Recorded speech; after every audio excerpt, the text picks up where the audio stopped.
Shall we start, Neela? Gastro faculty at Assure. So, as Dr. Navneet has told in the last class, so we have tried to make medicine interesting and easy. We are aware that Harrison is the Bible of medicine. So it's a very concise medicine, even though we don't understand a lot of things in between the lines. When we read the respective subject monograms and come back to Harrison, there are a lot of inner meanings we get to know. So this is an attempt we have made to make medicine more interesting and easy for those who are interested, maybe third and final year MBBS students, interns, or medicine residents. So, and we have tried to put everything in place so that you learn what is there in Harrison and understand what is there, and with little easier way and interesting way. So if all okay, I'm going to start the class. So today's class, I've divided into three categories. One, why gastroenterology or introduction to gastroenterology. Second is topic proper approach to esophageal disorders. And third is the clinical nugget, clinical approach to a patient with dysphagia. So are you able to see my screen? Hello? Yes, sir. Yes? Is it? Yes, sir. Okay. So first thing is introduction to gastroenterology or why gastroenterology. This is the first class in gastroenterology. So you are expected to know why gastroenterology, what is there special about gastroenterology. So coming to why gastroenterology, so you should know who are we first. So if you are a resident or an intern in medicine, you will know that there is a lot of difference of opinion between a physician and a surgeon looking at a patient. The perspective of a physician will be different from a perspective of surgeon, and each look the patient in a different perspective, and there is a strict border between who will admit the patient. And the physician always thinks surgeon is wrong, and the surgeon always thinks physician is wrong. There is a strict border between them.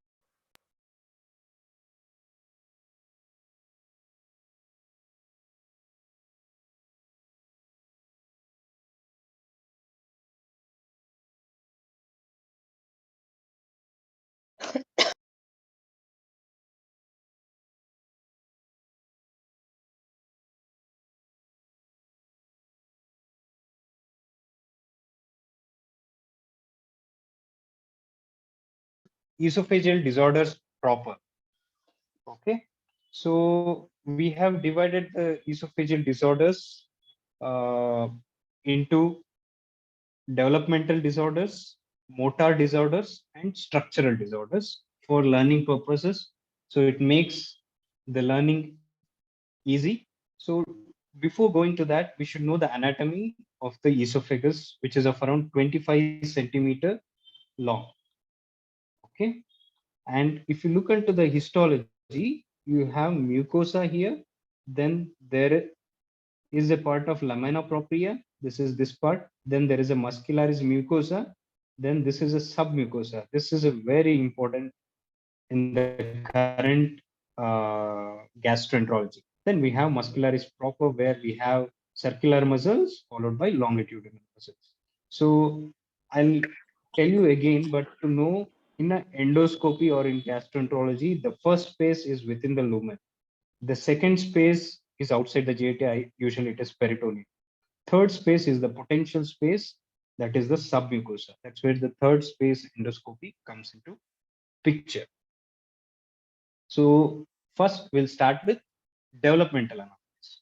So one of the most common developmental anomalies in the esophagus is esophageal atresia and tracheoesophageal fistula. So the most common is this variant, where there is a blind pouch of the proximal esophagus and the distal esophagus connects to the trachea. So clinically, also we can make a diagnosis which type of atresia you are seeing. If you put a RT tube or a NG tube, it gets coiled in the proximal esophagus.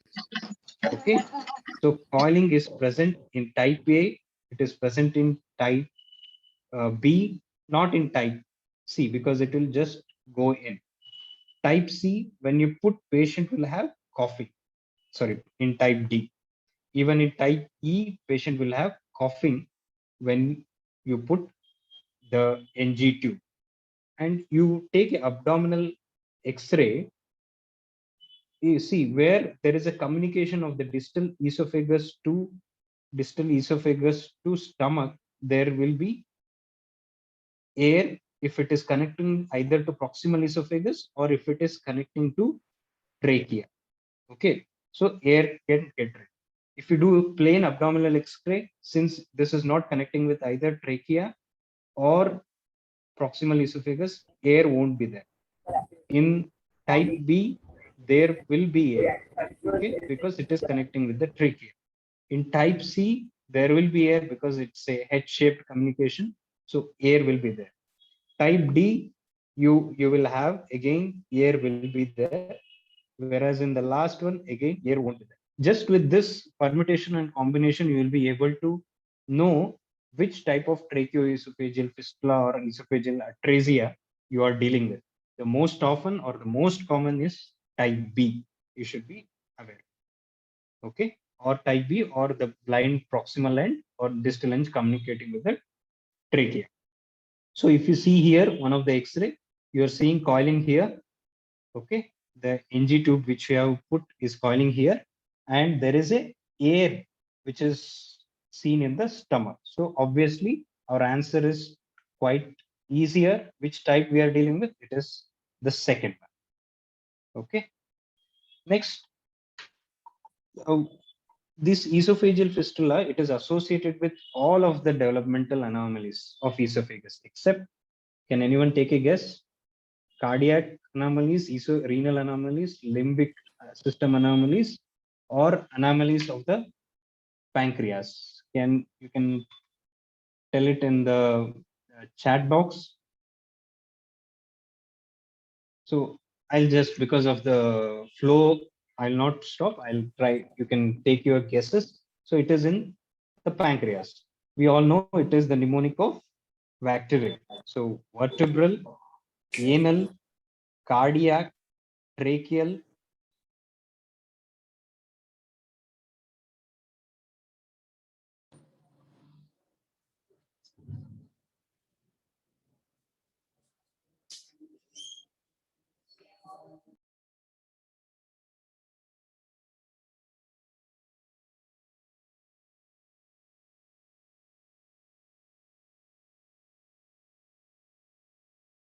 What I was telling is what common association we see with esophageal diseases are all except pancreas.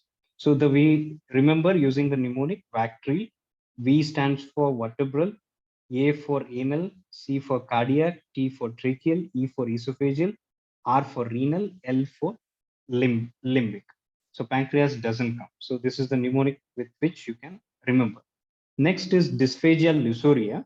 Dysphagia lusoria is because when the lusorian artery or the right subclavian artery, instead of originating here from the right brachiocephalic, it originates distal to left subclavian.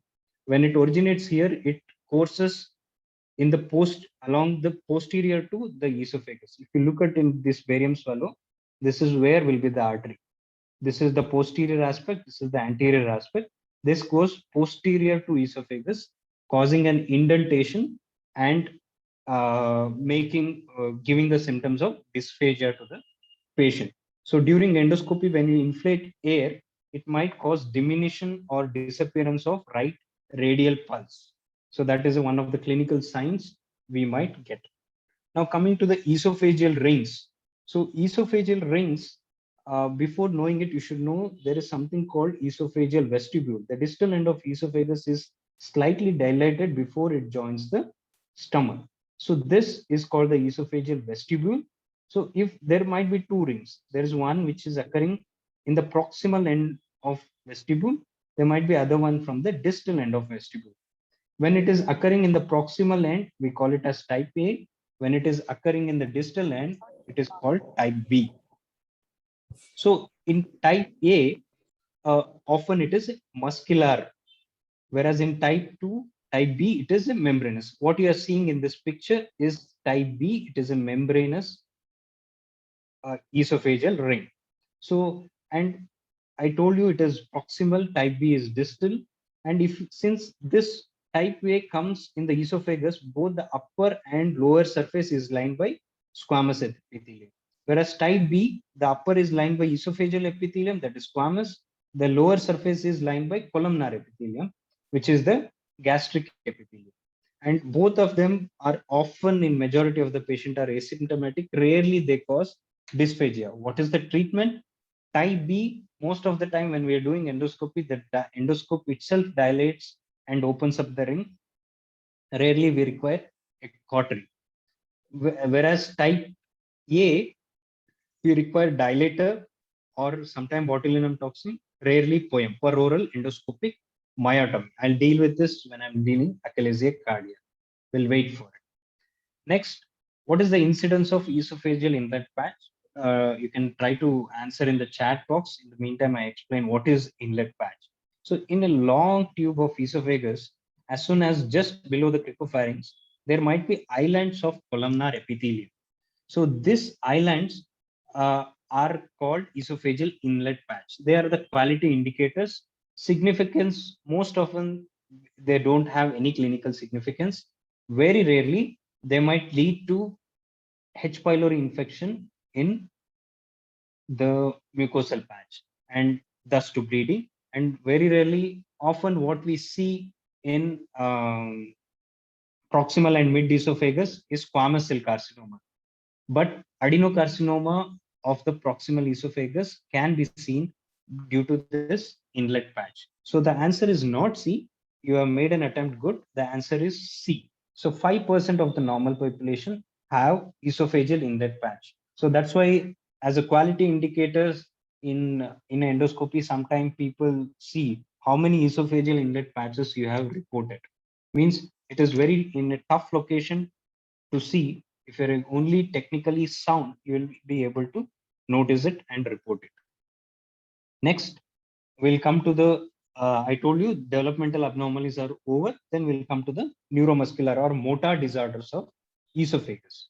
So to know that, we should, in the anatomy wise, we should know two important triangles here. So can anyone name? There are two triangles. There is one triangle here and there is one more triangle here. Okay, so the upper triangle, we also call it as Killian's triangle. Okay, where the Zenker's diverticulum occurs between the inferior pharyngeal constrictor and cricopharyngeal muscle is the Killian's triangle. The second one is Lamar triangle, which is lower. Remember Lamar for lower, LL. Okay, so that is the second triangle which can cause sometime diverticulum, but it's often rare. So why Zenker's is a Zenker diverticulum is a motor disease? Because when the cricopharynx hypertrophies or it becomes acting not synchronously with the pharyngeal muscles, it causes increased pressure within the pharynx. So this causes the weakest point, that is the Killian's triangle, to outpouch and form Zenker's diverticulum. That's why it is a motor disease. Okay, so which of the following is esophageal diverticula or true diverticula? Anyone want to make an attempt? You can make an attempt. You can be wrong here, no problem.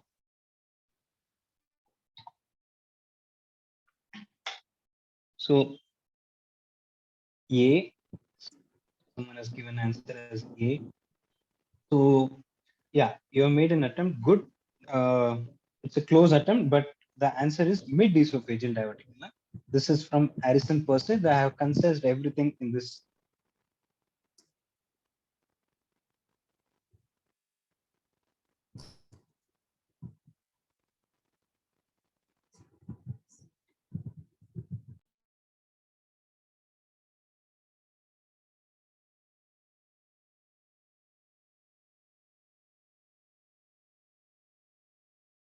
false diverticulum, and both are because of the pulsion. When there is a pressure increase within the esophagus, it causes the outpouching in the weaker points. Zuncker's, the pressure is increased because of the increased pressure in the cricopharynx, whereas in epiphrenic diverticula, it is because of the achalasia. And mid-esophagus, there because of the traction, something is pulling from outside, that usually it is because of the TB. And the treatment is anti-tubercular therapy. Whereas in Zuncker's, it is because of the cricopharyngeal obstruction. So you can do surgical therapy or Z-POEM or Zuncker's POEM. And you can also do marsupilization procedure. Whereas in epiphrenic diverticula, or where the achalasia is the cause, you can do POEM, peroral endoscopic myotomy, dilatations, or you can do Heller's myotomy. So coming to the one of the typical prototype motor disorder, that is achalasia cardia. So achalasia cardia, Algrove syndrome is seen as a part of achalasia cardia, and the other components are called are adrenal insufficiency and alacrimia. The other name is triple A syndrome for this Algrove syndrome. So Algrove syndrome is associated with achalasia, adrenal insufficiency, and alacrimia. So coming to how do we differ, how they present the achalasia cardia, how do they present? So the best way to learn is comparing with a motor disorder with a mechanical disorder. A typical example of motor disorder is achalasia cardia, and a typical example for a mechanical is esophageal carcinoma. So in the course of achalasia cardia, the intermittent is usually intermittent, not continuous, especially at least in the initial. Esophageal carcinoma, it is a progressive. And to start with an esophageal carcinoma, it is only to solids in the beginning and later to involve the liquid. Whereas in achalasia, it can be to only to liquid initially or to both solid and liquid to occur simultaneously. And when they consume hot or cold, it might doesn't happen with the carcinoma. Whereas relation in posture, just raising the hand, moving around, helps in pulsion of the uh, food bolus into the stomach, where this doesn't happen in malignancy. Duration will be around 2 to 3 years of symptoms can be there in achalasia, but no malignancy will have that long symptom. And it is episodic pain in case of achalasia cardia. Usually it is painless in case of malignancy. The pain is because of the dilatation of the esophagus, which we see in achalasia. And regurgitation is also common because of the dilatation. The food gets staged within the esophagus in achalasia, does not happen with esophageal malignancy. And weight loss will be minimal in case of achalasia cardia, and it is significant in case of the malignancy. So this, I'll come to this. Before this, you need to know how does the mechanism occur, normal physiological mechanism of peristalsis. So if you take this as esophagus, the food bolus is propelled downwards by primary peristalsis. That occurs with the swallowing. So there will be a constriction, and the food bolus. So as the food bolus keep going down, the even the wave also goes down. But you remember the peristaltic wave is behind the food bolus. So food bolus is ahead. So if you take this in a graph, so in the upper esophagus, the contraction occurs first, mid, in between, and the last part of esophagus, it occurs late. So this is the initial manometry which we used to give. Now with the advanced in manometry, this can be pressure changes can be given in color. So the lightest will be given blue and the darkest will be given black. The rest everything will come in the spectrum. So this comes in a color coding so that it comes as a pressure waves, which I'll show in this. See, the green one shows the upper esophageal relaxation, So as the pressure keeps increasing lower down, it becomes pinkish. So lower down, and the black is more higher pressure, and it goes on. So I told you the bolus will be ahead of the pressure wave. So if you trace it back, so the bolus would have entered the stomach here. So this is the relaxation period. The green is the relaxation period of the lower esophageal sphincter. Okay. So why, how does this happen? Because of this, the neurons. So if you look at here, there are transparent circles and the dark complete black circles. The transparent are stimulatory neurons and the dark ones are inhibitory neurons. They are more towards the distal esophagus. When the inhibitory neurons are stimulated, it causes lower esophageal sphincter relaxation. Okay. What happens in achalasia is first the inhibitory neurons is lost. So that's why you don't have this relaxation in the lower esophagus. And later down the line, as the achalasia progresses, both stimulatory or inhibitory neurons are lost. So that's why you don't have peristalsis either, nor even the contraction of the lower esophageal sphincters. And this is the classical barium swallow you get, the bird beak appearance in achalasia cardia. So I'll just take you to make it interesting, few city tours. Can you take a guess which city is this? One famous monument you see in this city. So this is a city of Chicago. What you see is a cloud gate, or the bean it's famously called. This is Indian origin. Anish Kapoor has designed it. So why is Chicago important is what we follow is Chicago classification in achalasia cardia. So we have type 2, type 3 and type 1. Why I told in the perspective is type 2 usually often progresses to type 1. Type 3 we consider it as a different entity. So what happens in type 2 is because of loss of inhibitory neurons, see there is a relaxation. After that, there is no degraded. Usually the pressure wave should have moved like this. So since there is no inhibitory neuron, the pressure waves moving directly simultaneously, what we call it as pan-esophageal pressurization.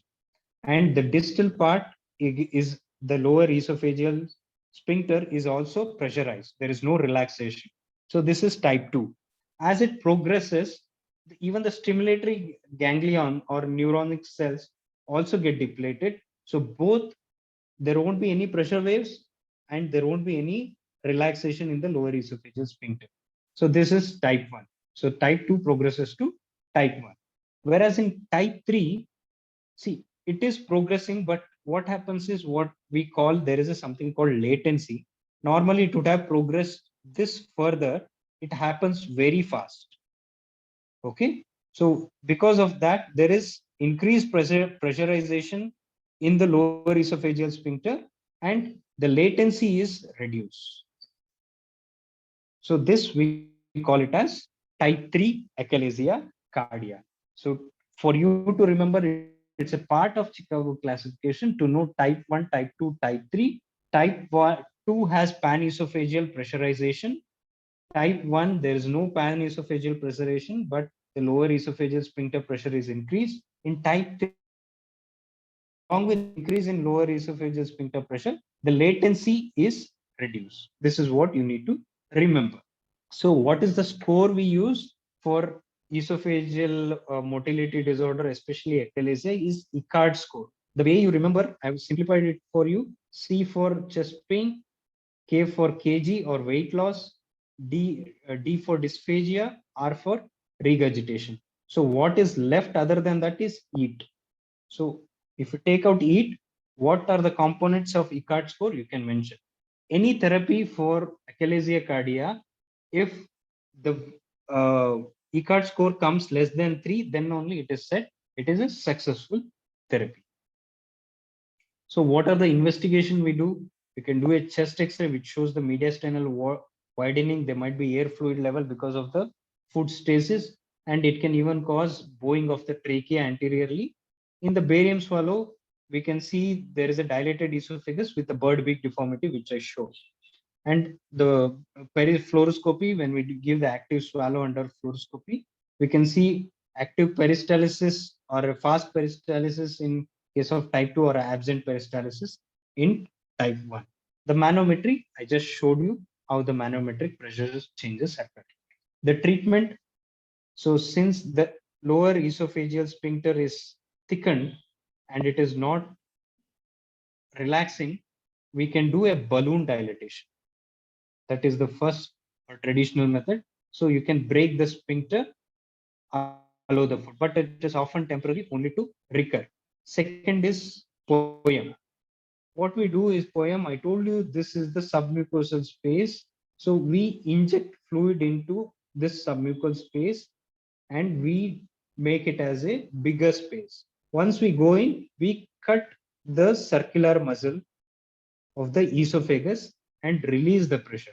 At the G junction, we cut both circular and longitudinal muscle and we come back and close the incision which we have made. So it is per oral. Through the oral cavity, we do per oral endoscopy.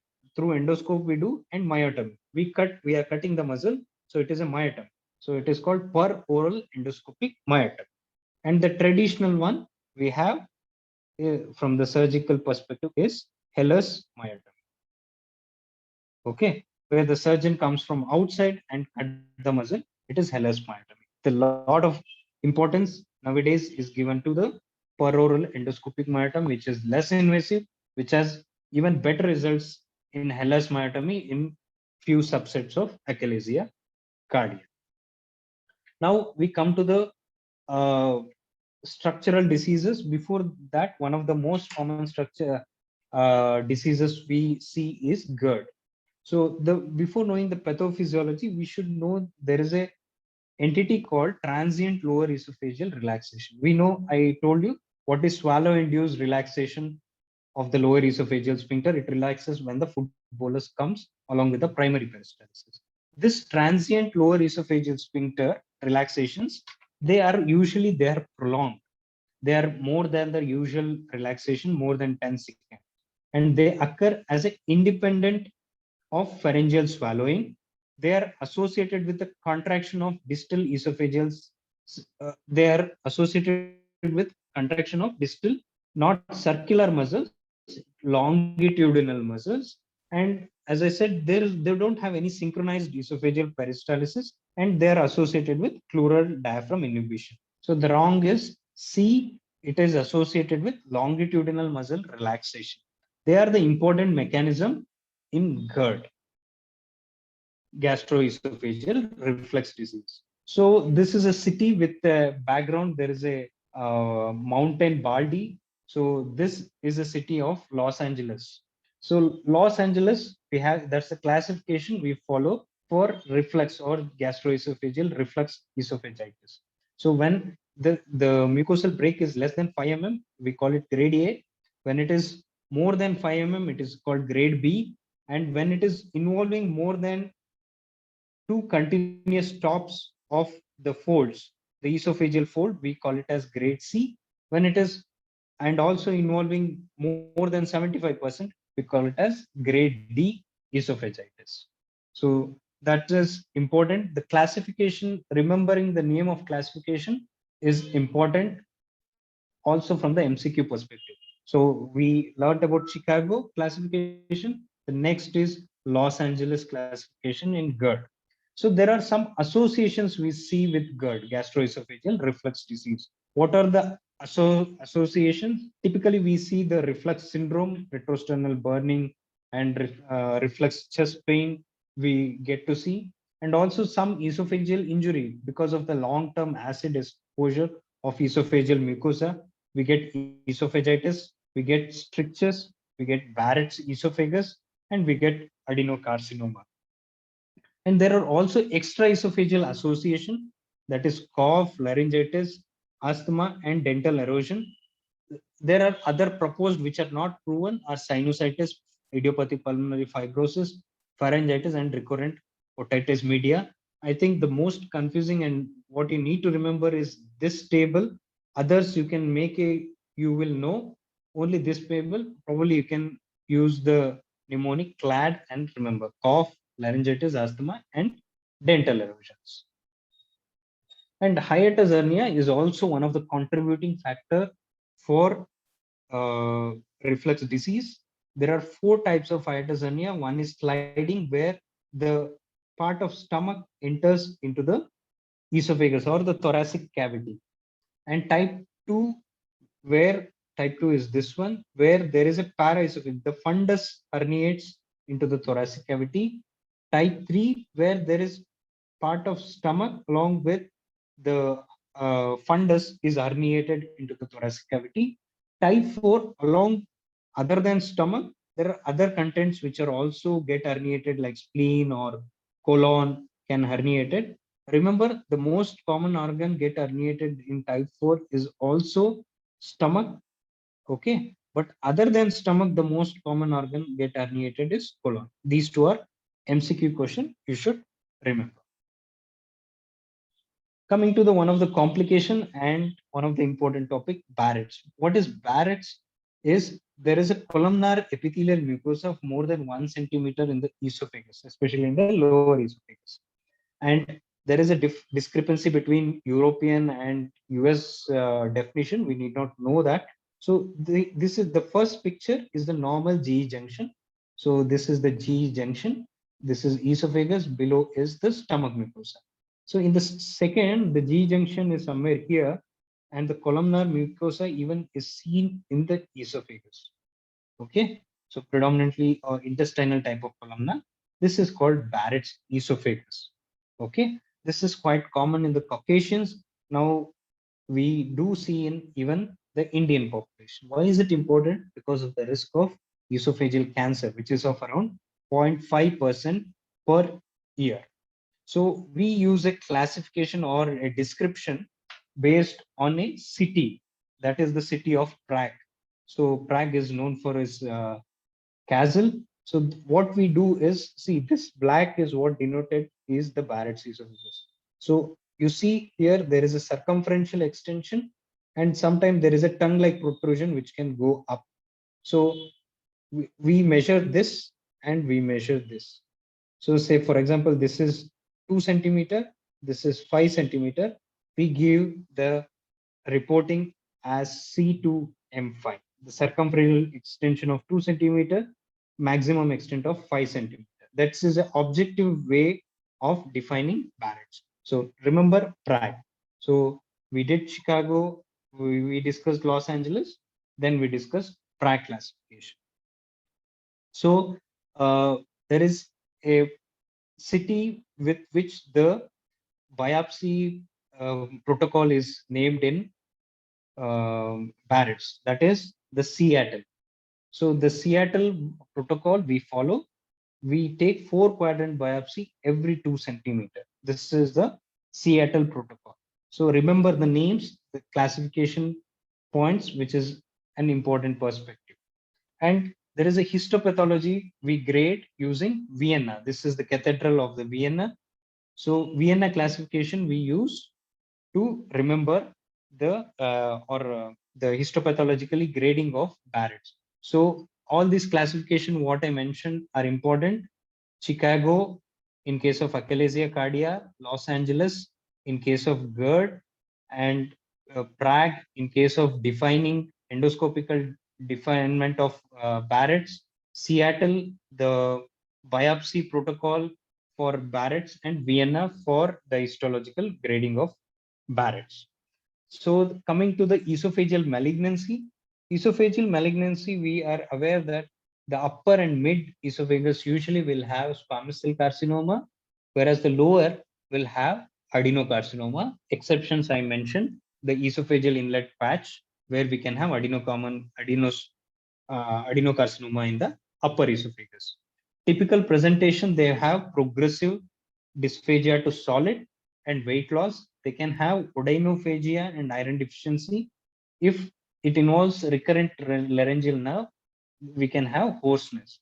Irrespective of our diagnosis, we have poor survival in esophageal carcinoma because of two reasons. One, because of lymphatic drainage, it can be readily metastasized to lymph node. Second, any surgery in this part is very difficult because you have approach from either either from the neck or from the stomach, which is very difficult. Or now we have little success with chemoradiation, but largely it is not satisfactory. Next topic, it is eosinophilic esophagitis. See, normally eosinophils within the mucosa accounts for less than 15 per I power field. So when it is more than that, they can have symptoms similar to reflux esophagitis. They can have symptoms like bolus impaction, and it can be only diagnosed when we take a suspected and take a biopsy. So I've tried to summarize it and make it easy for you. Most nearly 50% will have history of atopy. Those patients with eosinophilic esophagitis, adults can present just with a bolus impaction of within the esophagus. You might have to endoscopically remove these boluses in the adult patient. They can present with strictures, or they can present with perforation. Okay, and they can also present with just dysphagia. This A for atopy, B for bolus impaction, C for complication like stricture and perf, D for dysphagia, E for eosinophilia. Blood eosinophilia seen in nearly 50% of eosinophilic esophagitis. And the endoscopic appearance, you can remember with the mnemonic of perfs, punctate exudate, edema, rings, furrows, and strictures. So, and the close DD for this is GERD. Okay, that's where G stand. Treatment is 6-food elimination diet. Often the elimination are, you can remember 3 plant source, 3 animal source: wheat, soya, and nuts. Animal source, milk, egg, and seafood. These 6-food elimination diet is the first line therapy in case of eosinophilic esophagitis. Second line is topical steroid. Third line, there are immunomodulators which we use. I told you H, that is the definition, more than 15 eosinophils per I power field. So you can remember with A to H mnemonic. Next, I thought I'll discuss how do we approach a case of dysphagia. That is the last part, the clinical nugget. So in any case of dysphagia, we have to rule out whether it is actual dysphagia or it is odynophagia, lobus pharyngeus, or phagophobia. So this helps us to rule out other, it leads to other differential diagnosis. So once we excluded this diagnosis, we come to dysphagia proper. So in the dysphagia proper, we have something called high dysphagia, low dysphagia. High dysphagia is in the upper esophagus. See, for example, someone has dysphagia in the upper esophagus, the food will enter into the trachea or the food windpipe. So which causes reflux cough, regurgitation, and severe breathlessness can occur. So that's how you say patient has high dysphagia. Lower dysphagia, patient will have something stuck in the chest, and they feel heaviness, sometimes pain. Once you have differentiated high and low, you have to identify it is a motor dysphagia or a mechanical dysphagia. I discussed in the previous table how do we differentiate. Uh, to just to summarize, the motor dysphagia will have onset for dysphagia both for solid and liquid together, or liquid first. They have a long duration. They have extremes of temperature will precipitate the dysphagia, and any postural changes can really get relief in symptoms like walking around or raising the hand above the shoulders. And often these will have chest pain, which is not seen with mechanical dysphagia, which can be often, I told you, are most often because of malignancy, are rapidly progressive. Then you have to make out whether it is a non-progressive or a progressive dysphagia. Among motor dysphagia, the progressive dysphagia are due to dysphagia due to achalasia or due to scleroderma, or the static one are due to esophageal motility or motility disorders like primary esophageal motility disorders. Mechanical dysphagia non-progressive are eosinophilic esophagitis or esophageal rings. and the progressive one are esophageal malignancy and also sometimes the peptic strictures. Okay, this is how we approach a case of dysphagia. First, we exclude the other things. Then once we make sure it is a high dysphagia, low dysphagia, we come to see whether they are motor or mechanical. Once we made out whether it is motor or mechanical, we try to see whether it is a non-progressive or a progressive dysphagia. This is a 4-step approach towards a dysphagia in the clinical context. There are other clinical clues in elderly in a MCQ. These you need to remember. So any elderly patient presenting with dysphagia, always rule out pseudoachalasia. Pseudoachalasia is G junction tumors or malignancies which can mimic like a achalasia. So endoscopy is a must in an elderly patient presenting with dysphagia. And any patient presenting forceful vomiting and retching followed by hematemesis, sometimes odynophagia, always rule out Mallory stare. Often background history of alcohol will be given in this. Next, there is a forceful vomiting similar to Mallory. See, Mallory that a tear is limited to mucosa, submucosa in the throat wall. When it occurs through and through of esophageal wall, it is called Borav syndrome, where they can have neck swelling, pneumomediastinum, and hematemesis. Dysphagia or odynophagia in a background of intake of drugs, most common drugs are mentioned here, is called pill esophagitis, which can occur. And food bolus impaction, I told you, in adult patient, always rule out eosinophilic esophagitis. GERD with absent peristalsis and LES hypotension. See, scleroderma is similar to achalasia cardia, but only thing is the lower esophageal sphincter is not spastic. So that's how you think of scleroderma, and also the clinical context is important. And dysphagia following corrosive intake, you are all aware, it is a corrosive stricture. So this is how approach to dysphagia you consider, and most of the esophageal disorders I have covered, and also I have tried to give a brief introduction to esophageal diseases. If there is any questions, I would be happy to take.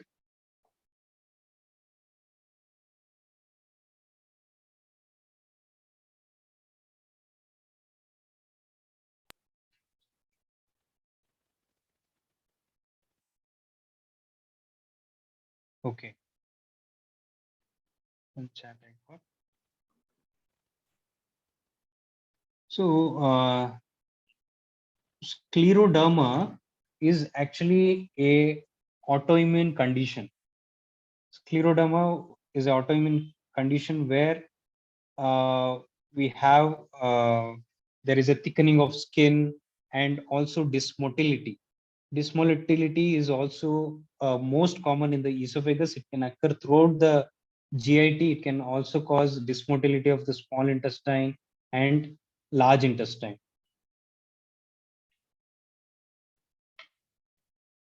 And scleroderma, the LES, it is all muscles are affected in scleroderma, and it doesn't matter. Predominantly the smooth muscles.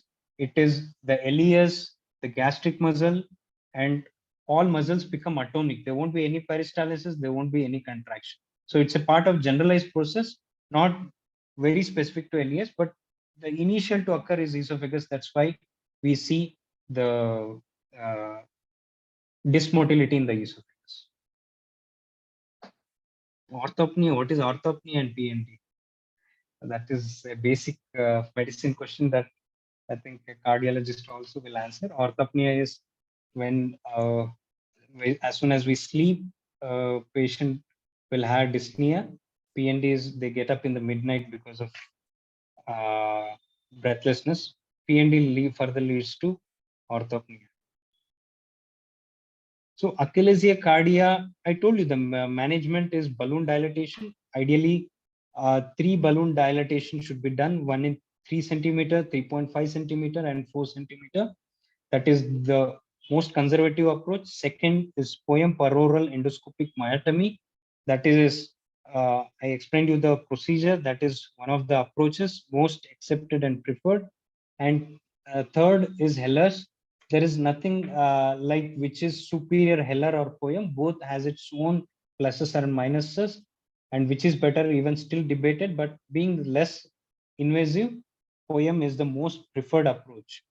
And in case of elderly, where you feel patient is too sick to undergo any long-term anesthesia, then a balloon dilatation is preferred in achalasia.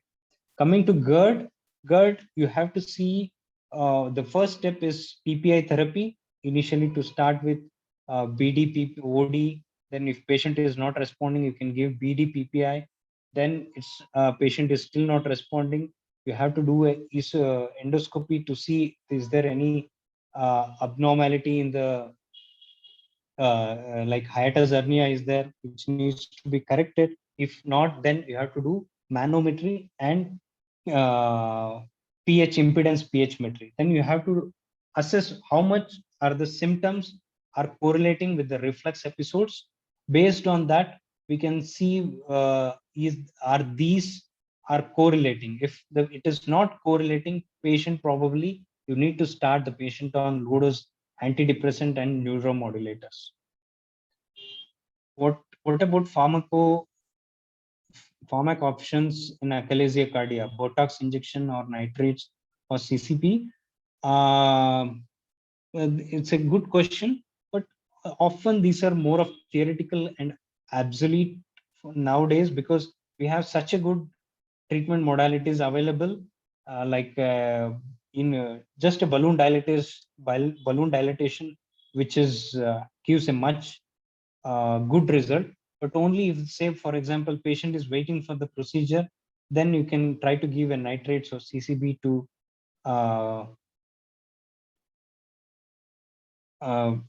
for interim relief. How high resolution manometry works for achalasia patient. I just mentioned in the class. I think once it is put on YouTube, you can go through that part where I have traced how the manometry pressure graphs and later how it is color coded and just change. You can watch the video again. That will help you. If there is further anything, you can always get back to me. I'll try to explain it in detail. See, what I've tried is I've not tried to given, because each topic per se is a large class. And what I've tried to cover is the Harrison esophageal disorders and try to give inputs and try to make it easy with mnemonics and tables.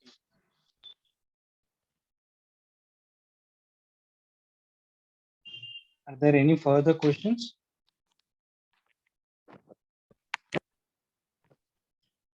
Food bolus impaction we see with eosinophilic esophagitis.